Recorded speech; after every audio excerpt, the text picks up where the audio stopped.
Games are coming thick and fast for Celtic, as we have just come off the back of the Champions League and will now turn our attention to league action, again as we take on Hibs in Edinburgh. In today's video, we will discuss all the latest Celtic news from the last 24 hours, that of course includes what Fabrizio Romano has said with regards to our transfer business. But first, make sure you hit that like button and subscribe to the channel for more Celtic content. Celtic fans haven't seen too much of Paulo Bernardo in his first few months at Celtic, but the early signs are promising, and as things stand, he seems worth investing in. On loan from Benfica, Bernardo arrived at Celtic with a point to prove, and in Wednesday's clash against the formidable Atletico Madrid, he offered a tantalising preview of his potential. Replacing the injured Atata just 10 minutes into the game, Bernardo was thrust into the high-pressure environment of the Champions League night at Celtic Park. For a player who has seen limited game time this season, one could have forgiven him for any potential nerves or rustiness. However, Bernardo seemed to defy these expectations, showcasing a level of composure and skill that belied his lack of minutes. In possession, Bernardo was a picture of calmness, seamlessly integrating into the Celtic gameplay and displaying a delightful range of touches and close control. His ability to navigate tight spaces and maintain possession under pressure added a new dimension to Celtic attacking forays, proving that he can be a valuable asset in high-stake matches. Out of possession, Bernardo's work rate and defensive acumen shone through.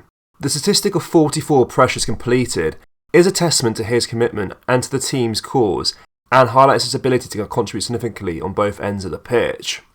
To put this into perspective, a player like Maida, known for his relentless energy, would consider 30 plus pressures a busy day at the office.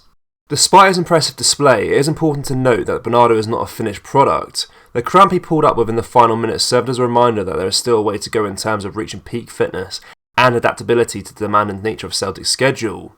Yet, his decision to soldier on through the pain rather than waste time is indicative of commendable attitude and mental fortitude. At this juncture, with the season still having a considerable amount of games left, it may be premature to definitely say that Celtic should trigger the option to buy. However, the early signs are promising, and Bernardo has certainly laid down a marker for what he can bring to the team. As the season progresses, Celtic's decision makers will do well to keep a close eye on Bernardo's development, assessing not just his technical abilities, but also his resilience and capacity to adapt.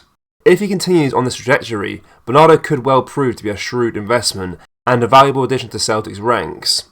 In the dynamic and ever-evolving landscape of football, potential like his is hard to come by at a reasonable price, and it is a glimmer of promise that Celtic should seriously consider nurturing him to fruition.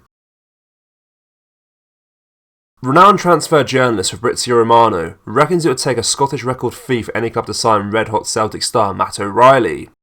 O'Reilly has winning plaudits for his performances in the Scottish Premiership and the UEFA Champions League this season. He earned the Man of the Match award against Atletico Madrid on Wednesday night, after assisting Kyokoro's goal with an outstanding defence-splitting pass in the opening stages. Celtic reportedly rejected a £10 million offer for the midfielder during the summer transfer window, which was said to have come from Leeds United. Now, Romano reckons he is worth more than the massive fee Celtic received for Kieran Tierney and Jota. He said on social media site X on Thursday afternoon, Celtic gem Matt O'Reilly is man of the match on Wednesday, having a great season with 6 goals, 4 assists as a centre midfielder. He also got a Denmark call-up. Celtic in a strong position as they renewed his contract 1 month ago. It'd be a Scottish record transfer fee for any club interested. Celtic sold Jota and Tierney for fees of around £25 million, meaning that any incoming bid for O'Reilly would have to be a monster one for the boys to consider selling. O'Reilly's contract at Celtic doesn't expire until 2027, and I doubt anyone at the club or within the support wants him to leave anytime soon. In modern football, you can't really legislate for receiving a massive bid. They could come in at any transfer window, but hopefully we get to enjoy the midfielder for another year or two before he decides he wants to play his trade elsewhere. That being said, if he keeps performing at European level like he did last night, big spending suitors will be registering serious interest. Feyenoord has been hit hard in the pocket after their Champions League encounter with Celtic, receiving 3 separate fines totalling £45,000 from European football's governing body, UEFA. The Dutch club faced stiff penalties following a series of incidents during the match at the De Kuip, where they secured a 2-0 victory over Brendan Rodgers' side. One of the most serious offences noted by UEFA was the display of banner-reading UEFA Mafia, which the organisation deemed to be proactive and of an offensive nature. This banner alone resulted in a £15,000 fine for Feyenoord. Additionally, the club was fined £7,500 for the use of pyrotechnics during the match and a further £22,500 for the blocked access passages and stairs within the stadium. ensuring the safety of spectators was compromised. Feyenoord officials are currently considering whether to appeal these fines, which would put a significant dent in the club's finances. On the other side, Celtic also faced repercussions from UEFA due to the actions of their travelling supporters, who let off flares and fireworks inside the stadium. The Scottish champions were hit with a fine of £20,250. This is one of the factors that led to the club banning the Green Brigade for the next few away matches. Celtic star Dyson Maeda has been recognised as one of the fastest players in the UEFA Champions League, ranking in the top 5 for pace. With a remarkable top speed of 35.6 km per hour, Maeda has proven to himself to be a formidable presence on the field. The UEFA Player Data Hub has placed him 4th, just behind Karim Adeyemi for Borussia Dortmund, Marcus Rashford for Manchester United, and RB Leipzig's Louis Openda.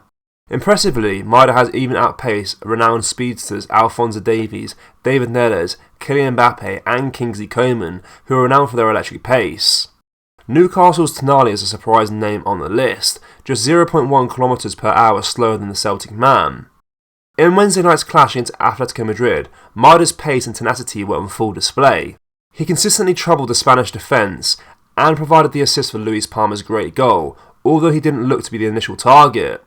Nevertheless, the different style that Maeda offers the team is irreplaceable. He's played a massive role in Celtic's top performances this season. Celtic's Japanese sensation Kyokuro netted a sensational goal against Atletico Madrid on Wednesday night.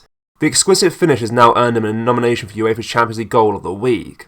The goal was a product of sublime team play, featuring significant contributions from Dyson Maeda and Matt O'Reilly, with Kyokuro also involved in the build-up.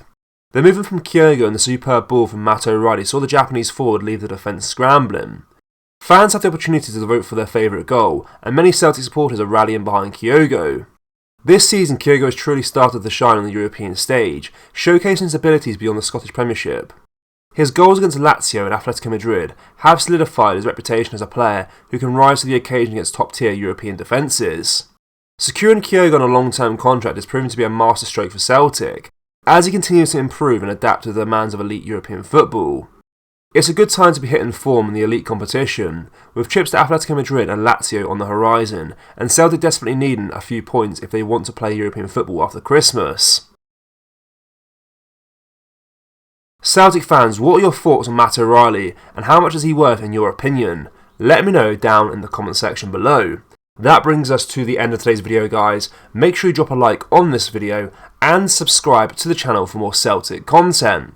Remember, we have released our brand new Celtic t-shirts. We have a Brendan Rodgers Pope t-shirt and our Celtic Ultra t-shirts too.